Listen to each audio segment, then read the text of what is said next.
Hello guys, we have good news. Tech billionaire Elon Musk is sending special engineers to Thailand to help aid the rescue of the 12 boys and their coach from the cave.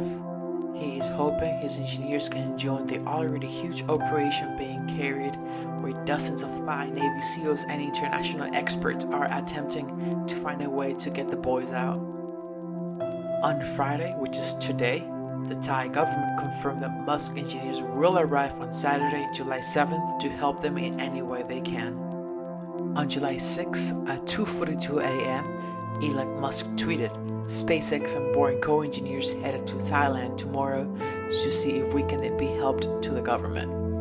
Rescuers have been examining ways to bring the boys out, including fitting them with full oxygen masks and assisting them on a long, dangerous swim through the tunnels.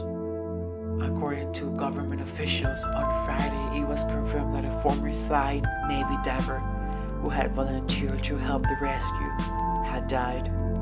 The death of an experienced diver in the cave system underlines the inherent risk of attempting to move the boys, who are physically weak after days without food. It takes even the most experienced divers up to 5 hours to swim through the jagged, narrow channels from where the boys are to be safely outside. Thank you so much you guys for watching. Let's pray for the death of the diver that just died today probably, and let's pray for the operation and in order for the soccer kids to get rescued. Again, thank you for watching guys.